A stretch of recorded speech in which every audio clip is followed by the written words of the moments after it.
This story begins in 1900, where a young prospector, Harry Culp, along with three others, lived in Wrangell, Alaska.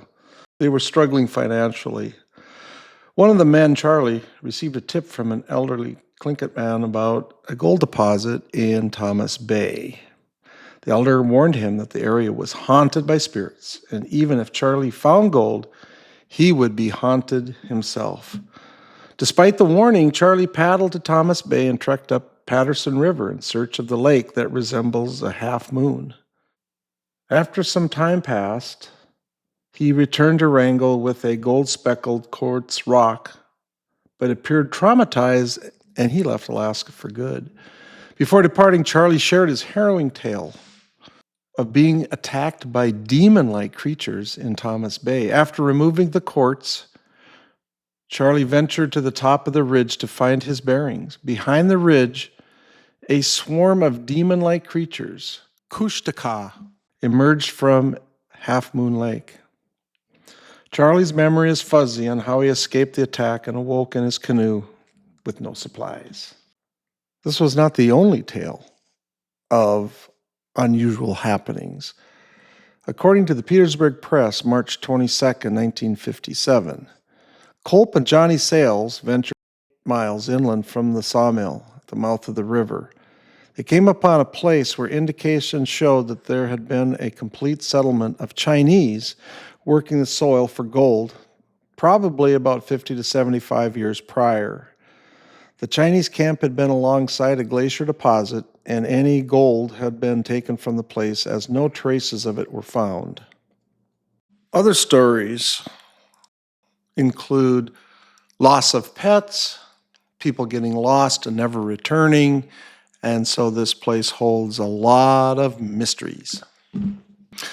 Well, good news is it looks like we're going to survive the attack of the demons this time.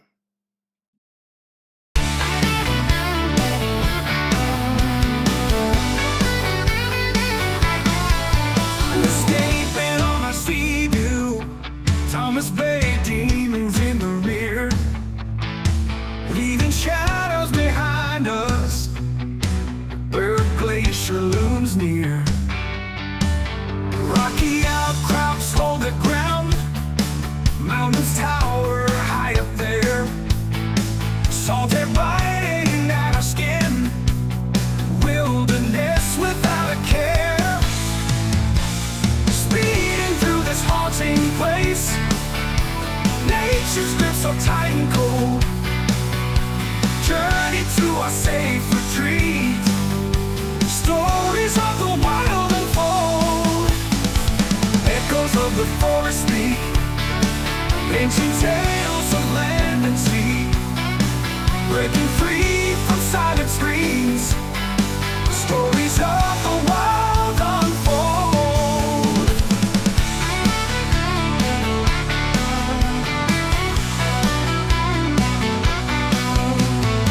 Echoes of the forest speak, ancient tales of land and sea, breaking free from silent screams, struggle with our destiny. Tides will carry us away to that place where we belong, far from shadows, far from fear, in the heart of nature's song. Speeding through this haunting place, nature's grip so tight and cold. Journey to our safe retreat, stories of the wild unfold.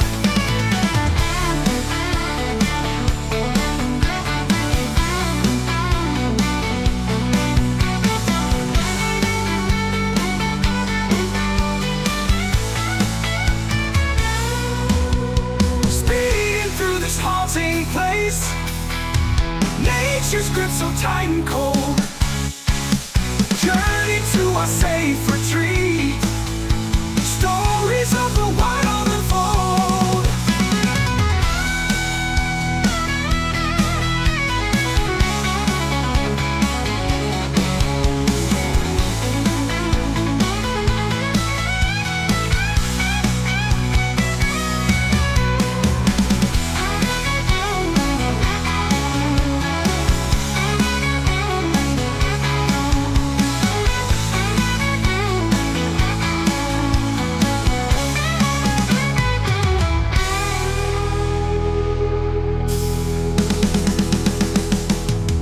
As you can see, Baird Glacier empties into a lake, and so very few icebergs ever make it down the river and out into Thomas Bay.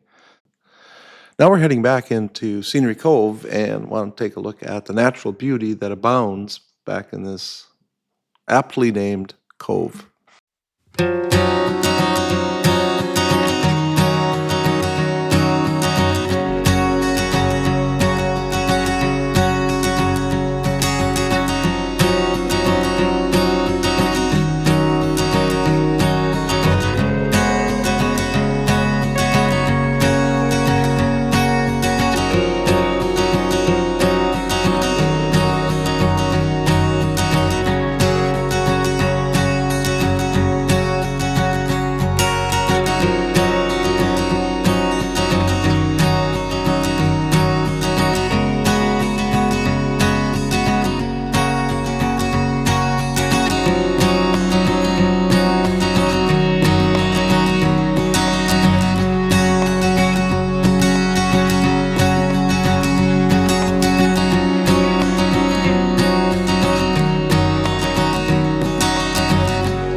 The red circle on the right represents the green can, and the circle on the left represents the red can, and we need to pass between these two to get back out into Frederick Sound. As we exit Thomas Bay, we head out into Frederick Sound, and we can see that there's a little more chop on the water than when we arrived earlier.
Coming up on our left is a red and white sign. It's called a dayboard. These diamond-shaped marks are used to help the vessel operator determine location on a nautical map. When we see a dayboard and find the corresponding mark on the chart, you know your precise location. They may be lettered and may be lighted with a white light. Their color reflects that of nearby lateral marks.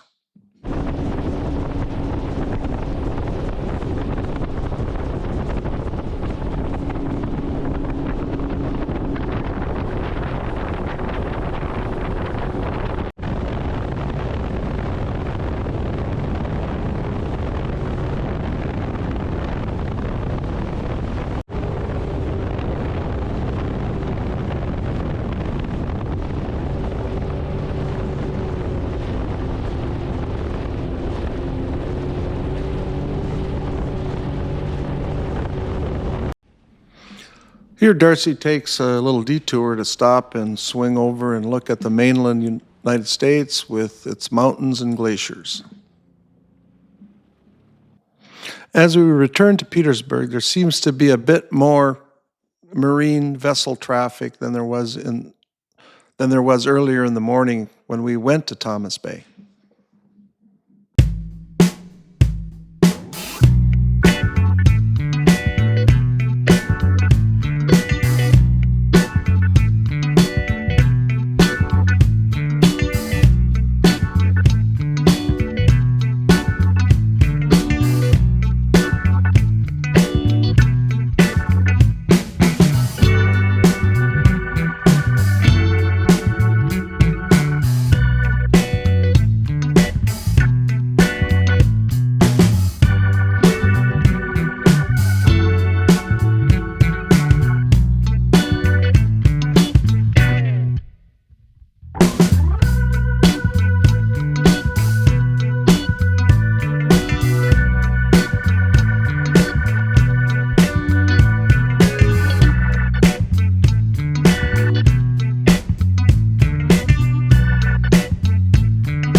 After sighting the Orca in Wrangell Narrows, they dove and we never saw them again. They were probably headed north to Petersburg and out into Frederick Sound.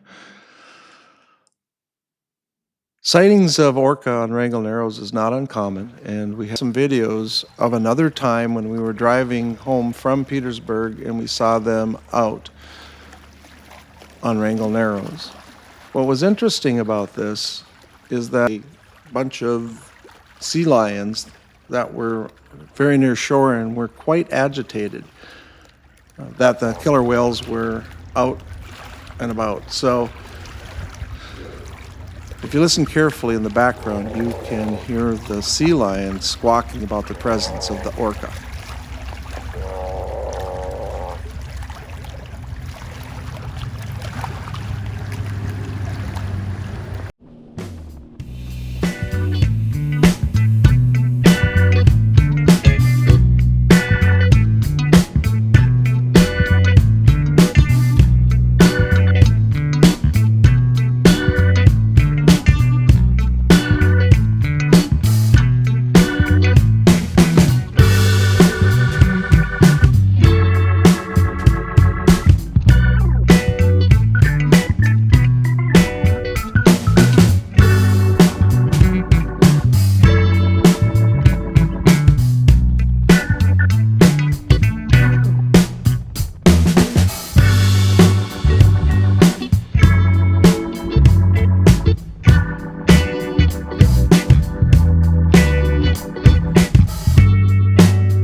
in time for a scream. Rivers run where life's unseen. SeaDoo's humming, waves they sing, glaciers whisper, coldest dream. Ride the tides and feel the flow, southeast Alaska where we go. Whales and orcas put on shows, icebergs drift and waters glow. Bay to bay we carve our path, nature's beauty hearts we clasp. Crisp, clear air and freedom's flight, endless day and crystal night. Ride the tides and feel the flow, southeast Alaska where we go.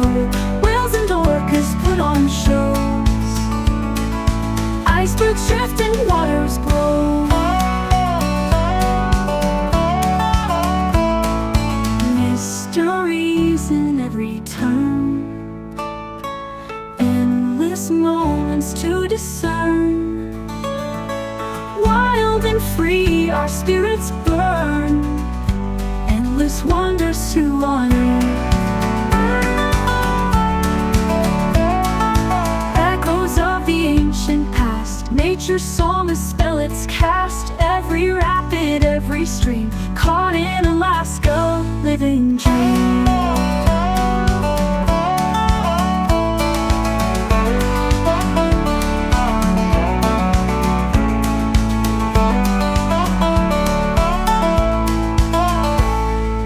Bay to bay we carve our path, nature's beauty hearts we clasp. Crisp, clear air and freedom's flight,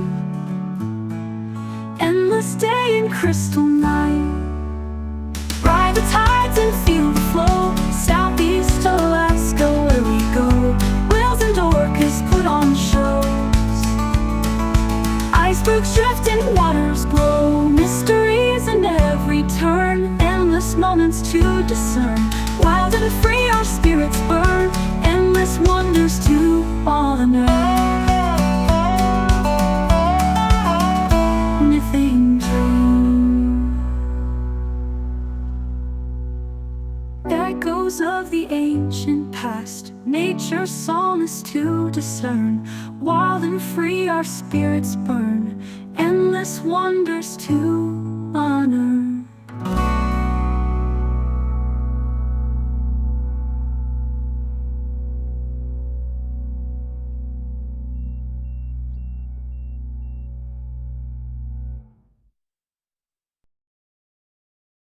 In our next episode, episode 3, we're going to take a SeaDoo trip out to Frederick Sound and down to our remote cabin.